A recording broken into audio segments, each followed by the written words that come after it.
China's capital in crisis, Beijing, hit by severe floods, thousands displaced overnight. It started without warning. One crack, one tremor, then silence. For a moment, the sky held its breath. Then the dam gave way. A wall of water exploded into the valley, roaring like thunder, crushing everything in its path. Homes vanished in seconds, bridges twisted like paper, people ran, but the flood ran faster. Streets became rivers, rivers became oceans, the land disappeared. All that was left was chaos, screams drowned by rushing water, sirens lost in the roar, a country shaken, a nation flooded. This wasn't just a flood, it was the breaking point, a moment that changed everything, a disaster that no one could stop. And for millions, it was already too late.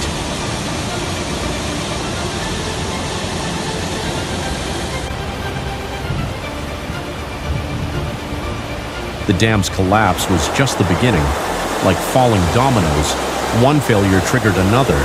Bridges, once strong and proud, cracked and tumbled into the torrent. Roads split open. Entire highways vanished beneath waves of brown water. Steel twisted, concrete shattered. Every structure in the flood's path crumbled like dust. Cities lost their lifelines.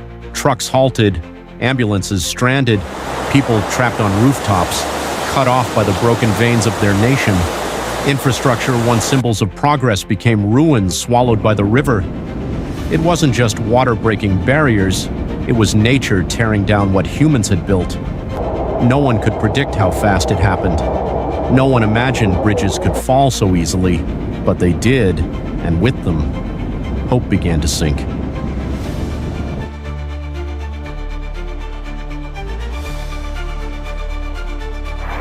Entire cities disappeared beneath the rising floodwaters. From satellite images, they looked like smudges under a gray sea. On the ground, it was worse. Streets turned into canals. Buses floated like toys.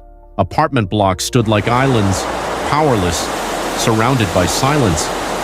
Inside, families clung to windows, waiting, hoping. But rescue boats were few. The water climbed staircases. It soaked into power rooms. Elevators failed. Lights went out. And still, the river rose. Neighborhoods once full of laughter were now drowned in eerie stillness. Schools, markets, hospitals, gone. Just rooftops and water. And an unbearable question in every survivor's eyes: how do you rebuild when everything you know is underwater?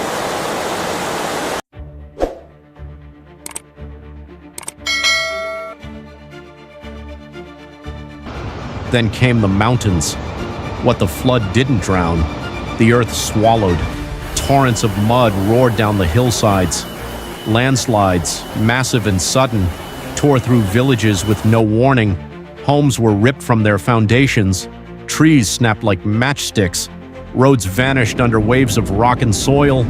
Families were buried where they stood. Rescue teams arrived too late only to find silence and rubble. Entire neighborhoods disappeared without a trace. It wasn't just rain. It was the land collapsing beneath itself. No alarms, no chance to run, just the crushing sound of earth in motion. In minutes, the familiar became unrecognizable, and in the midst of it all, the question echoed, where is safety when even the ground turns against you? There was no warning when the lights went out. Cities fell into darkness. No power, no signal, no sound. Cell towers drowned. Power stations submerged. Emergency systems failed one by one. People reached for their phones. Nothing. They turned on radios, only static. The silence was terrifying. Families huddled together, unsure if help was coming. In the dark, time moved slower.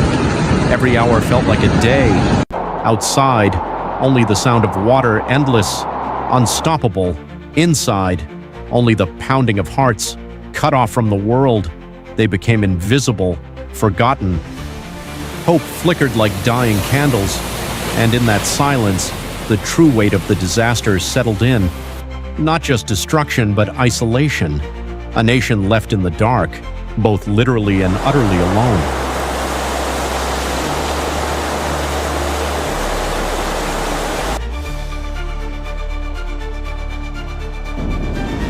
Rescue teams fought against time and against the flood. Boats moved through narrow alleyways where streets once stood. Helicopters hovered over rooftops, searching for waving hands. But for every life saved, there were 10 still stranded.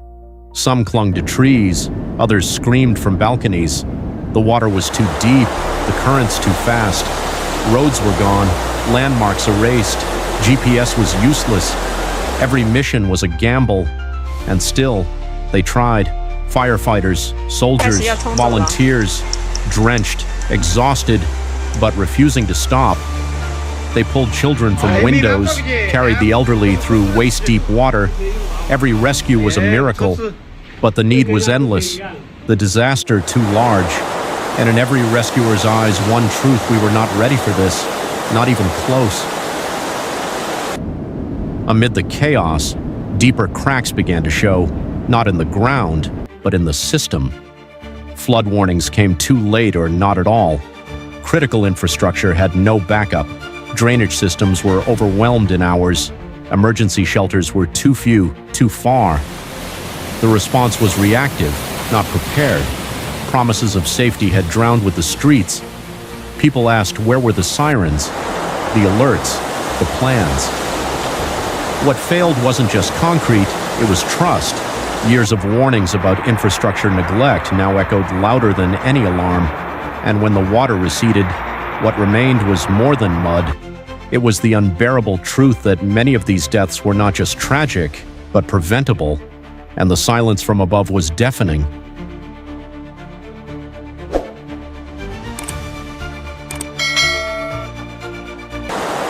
As the waters began to pull back, the true scale of destruction came into view. Entire blocks flattened, cars stacked like toys, bridges snapped in half, schools gone, hospitals in ruins, crops drowned beneath layers of sludge. The air smelled of lost mud, oil, silence. Survivors wandered the wreckage in disbelief. Some searched for loved ones, others for anything left to call home.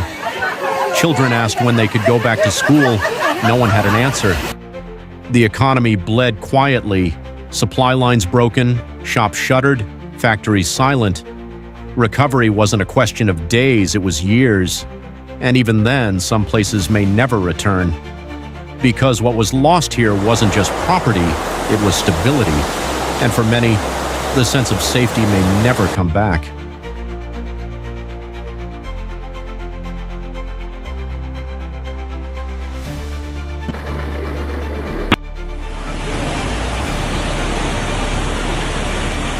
Rebuilding began with broken hands and shattered hearts. Streets had to be cleared not just of rubble, but of memories. Homes were marked for demolition, families relocated to shelters, then to nowhere. Volunteers came, some with supplies, others with stories. But the need was endless. Questions piled faster than the mud. Where would the money come from? Who would take responsibility? And how do you rebuild trust? Not just bridges.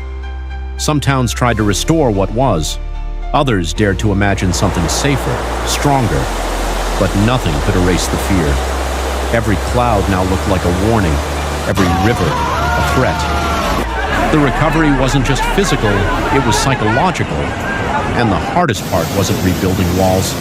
It was rebuilding belief that this time, things might be different. The floodwaters are gone, but the question remains, will we be ready next time? Not just with sandbags and sirens, but with honesty, with planning, with action that starts before the skies turn black. Nature is not waiting.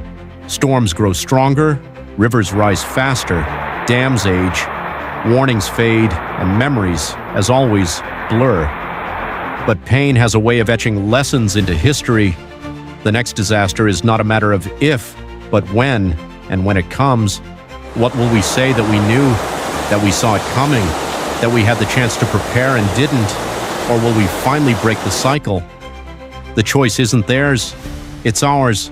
Stay aware, stay prepared, stay human.